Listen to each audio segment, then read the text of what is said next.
er på vej til New York, og det er vi, fordi at vi vil lave et eksperiment. For det første vil vi gerne se New York for første gang, og for det andet, så vil vi gerne opleve, hvordan den ultimative kontrast er mellem kultur og natur. Fordi New York må være den ultimative kulturoplevelse, det er klart. Og så skal vi så ud på et lille adventure. Vi skal nemlig ud af New York og op nord for New York, 3 timer nord for, i sådan noget, som jeg tror er et slags bunden af et bjergeområde, eller sådan, hvor der ligger et treehouse.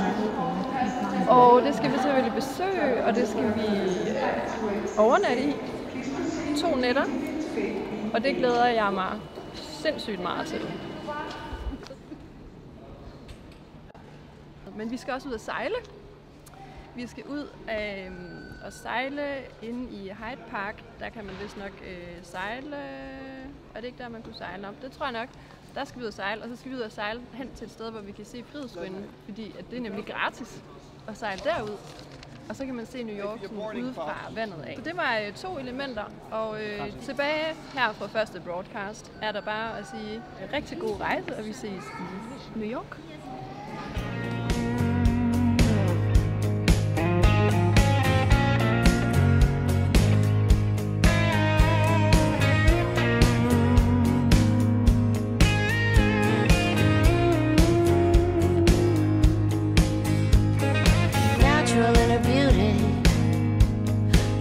You could say she's just an unapproachable comedian, having much faith in her talent. She did a word, no comedian is not. Nu er vi kommet til USA efter en lang rejse, og vi er kommet til New York, og vi er kommet til Brooklyn, hvor vi skal bo. Vi er på vej ind i en rejse hen mod træhusprojektet nu her, som lige så stille toner frem. Vi er ved foden af et stort bjerg, som skal føre os hen til et træhus, og der er lang vej nu. Og det samme kan man også lidt sige med bygningerne derude, som lige så stille toner frem. Det kan godt være sådan lidt et billede på noget, som vi kan se silhuetterne af lige nu her, som vi har en forestilling om, der er, og som lige så stille toner frem. Og når du kommer lidt længere op, kan du altid gribe fat i tønden. Ej, seriøst ting, der falder ned. Ja, så kan du altid gribe fat i tønden, der er sådan en rør på.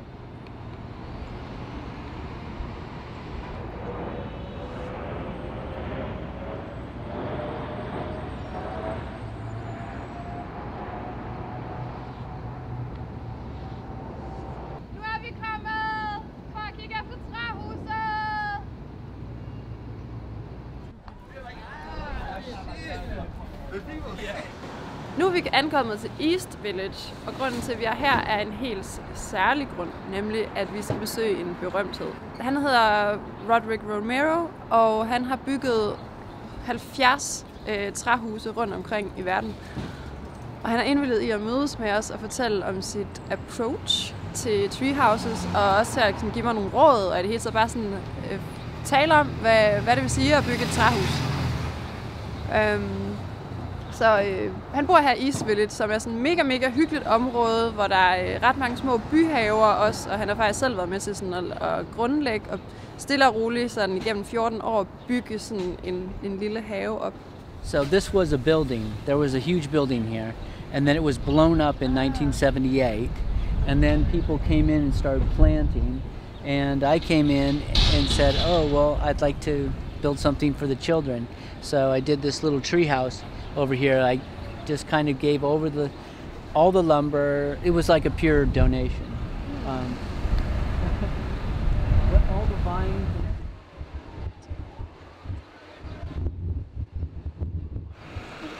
I went to him and said, "Oh, I want to build a nest for St. Francis for the children in my garden." Yeah. And they're like, "Oh no." I'm like, "You're a Catholic church. For St. Francis, can I have, this extra wood you have?" Yeah. And they like, said no? They said no again, so I there is snuck no in other- at the no middle of the other option. night. And I stole all of it, and I built this out So of it. actually they asked you to steal it, more or less, they said no. I feel like I had permission, yeah. I think so too. My apartment's very small because I got the north. Okay. She did a word, but her heart was quietly crying. I guess she even felt guilty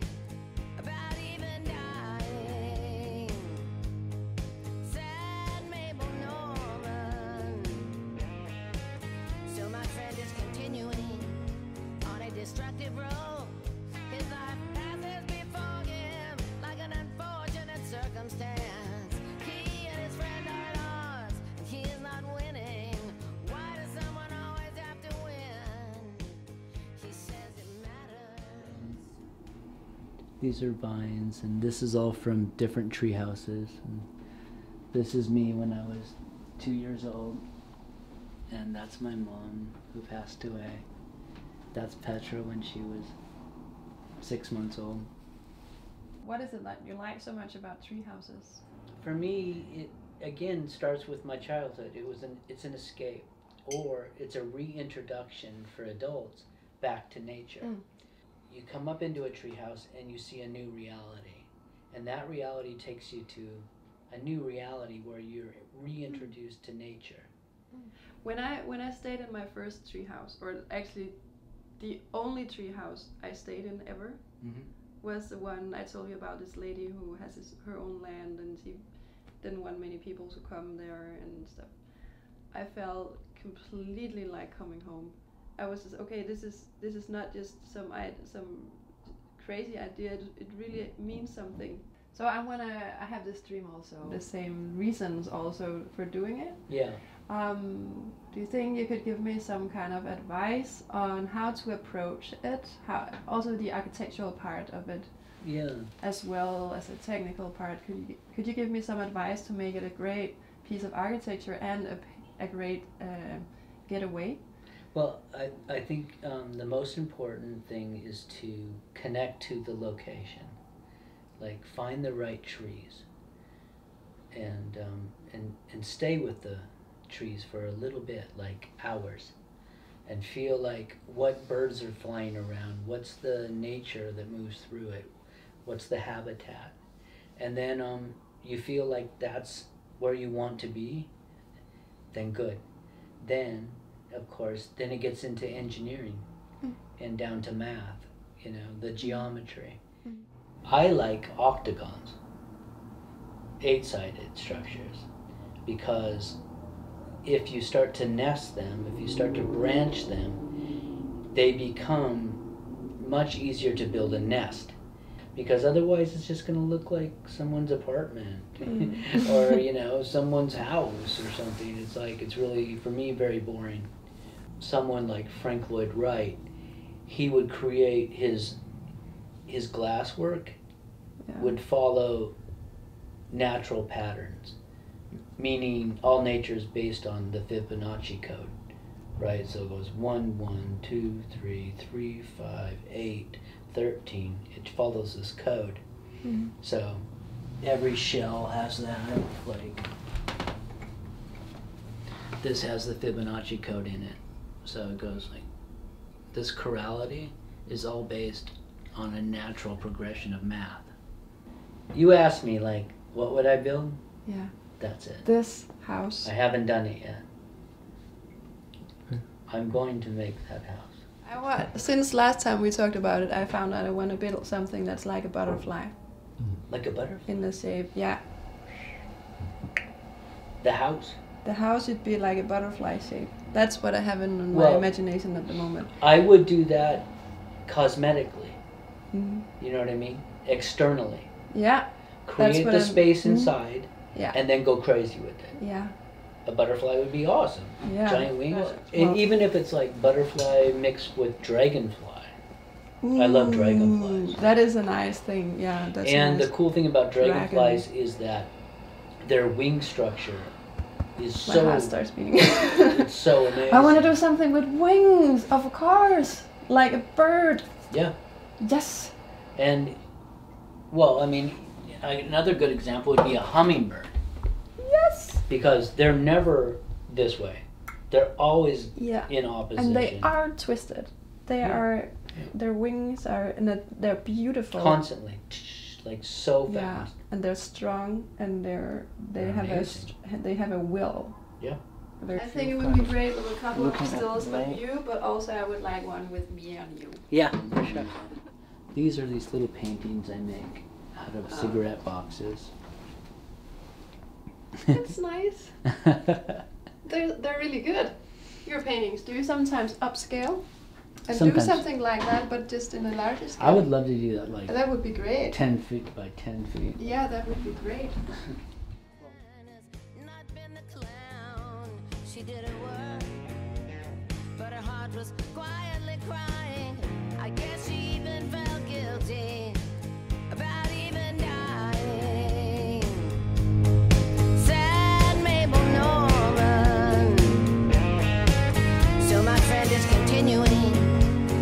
destructive road.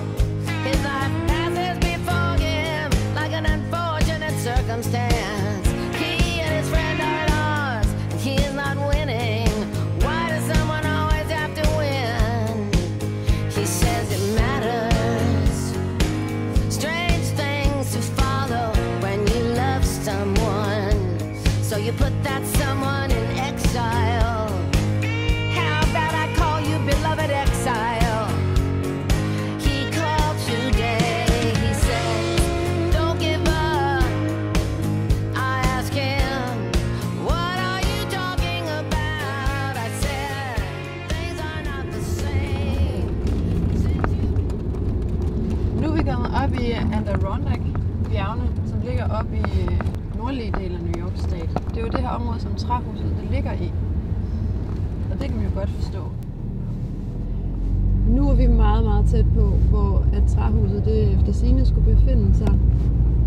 Det er Leicester Lane nummer 21. Jeg tror, at det er simpelthen her, vi er nu. Nummer 21. Det skulle være i tilknytning til det her hus, at det ligger. Og nu skal vi lige prøve at se, om vi faktisk kan få øje på det.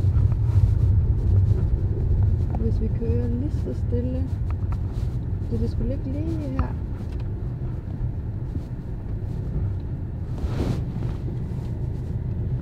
Der var det.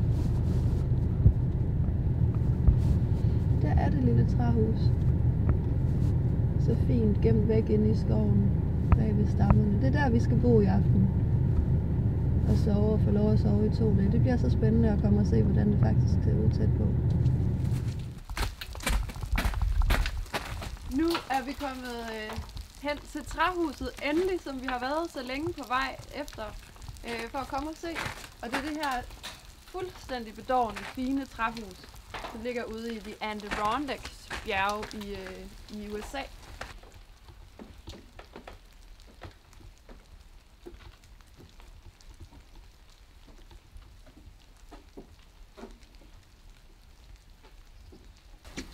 Der er en helt fantastisk lille terrasse her udenfor, som gør, at når man sidder her, man kan sidde her på nogle stole, og så kan man simpelthen kigge direkte ud på træerne her og på deres blade og bare sådan række ud og røre ved dem. Og så er du bare op midt imellem træerne, og det er jo lige præcis det, der er så fantastisk ved sådan et træhus her. Og så kan man ellers sidde her og kigge ud på fuglene og ud på skoven og ud på regnen. Lige nu der regner det. Og det er fuldstændig lige meget, når man er i naturen. Så det hører bare med. Og så er der fuldstændig ro og fred. Og man får faktisk helt lyst til at være stille, når man sidder her. Og har dufter jo et utroligt dejligt. Også af skov og af træer.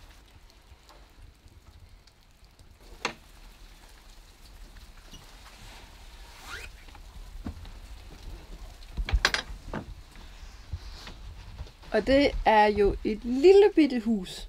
Ham Tom, der har lavet huset, han er møbelsnedker normalt, og det kan man godt se også på den måde, han har lavet træhuset på. Det er jo simpelthen de mest utrolige detaljer på det her hus. Det er sådan helt... alting er bare nøjagtigt lavet til punkt og prikke. Så kan man kravle herop på øverste etage. Og så kan man kigge direkte op i himlen og kigge op på træerne og trækronerne og stjernerne og skyerne og alt det kan man bare ligge heroppe på den øverste etage og kigge på. Og det er jo det ultimative. Det er nok i virkeligheden at ligge heroppe. Og han siger selv, at han er sådan en detaljefreak. At han går op i de små ting. For eksempel sådan noget som denne her lukning og sådan noget. Altså, og det er alt sammen sådan noget, der er med til at gøre det rigtig hyggeligt og fint at være her. Man tænker, at det er et lille kunstværk. Og det tror jeg også lidt, han selv synes, at det er. Sådan lidt, at han kom ind i sådan en flow ved at gå og lave det, og at han blev sådan grebet af det og sådan noget. Det er jo det, der er med kunst. Jeg tror, man kan sige sådan at bygge sådan et træhus, det er lidt et kunstværk, faktisk. Yeah. So why did you make the treehouse, Tom? The treehouse came when I was building a shed, and I didn't quite get started, but I had the tools all set. I even cleared the land, and my boys came over. I have 4 boys, and they said, "Dad, you promised us a treehouse. So when are you going to build the treehouse?" And I said, "Well, I have building a shed." And they said, "Well, when are you going to make the treehouse? We've been talking about it for 3 years." And so I couldn't get out of that question. So I picked up my tools and we moved over to the other side of the property, and we built a treehouse. And in a couple of weeks, we had a treehouse. And all of us worked on it. Even my youngest was only 3 at the time. He helped too? He did help. He sat in the middle of the deck up on the 14 feet up in the air, and he handed out screws and nails. And the other guys were climbing all around. And that's where it came from. I've done hundreds of projects, literally, for 33 years, whether it be building houses or building chairs. Or the treehouse was the most fun, exciting, and exhilarating, to do. And was it really difficult and hard to make that project? Not at all. No? We had no plan, so we didn't have to worry about plans. We just started, and it kind of made itself. Yeah. You coming to visit when I get my treehouse? Yes. Oh, that's cool. If you really make yourself a treehouse, I'm coming to visit. I will Yeah. come. I will come. You will? I will come. I really want to make a treehouse, and I would like you to come and stay in it. Make sure it's done before I get there. Of course. Yeah. Right. Of course. Yeah. No, I'm kidding. Yeah. Great. Thank you. Så det her var jo bare et lille besøg ud i fremtiden for at se, hvordan det måske kan blive. Og for at blive inspireret og se alle de fine detaljer og se alle de løsninger, som Tom han har fundet på i forhold til, hvordan man kan bygge det op og så videre. Så det er desværre ved at være slut for træhusbesøget i denne omgang. Farvel og tak for nu.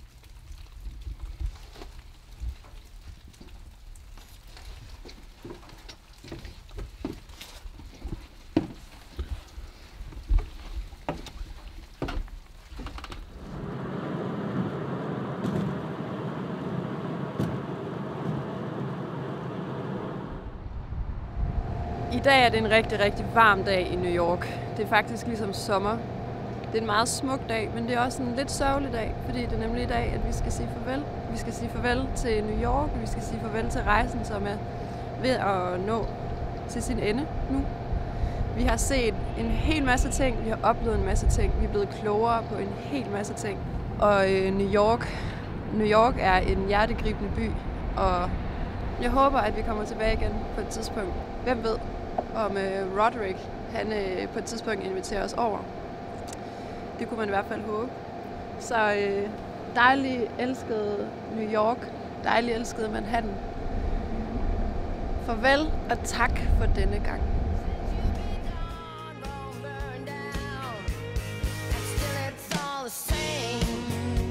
So I moved away from the house that held nothing but waiting for messages. And all through the dead seasons I went running with the sun. And I pray every day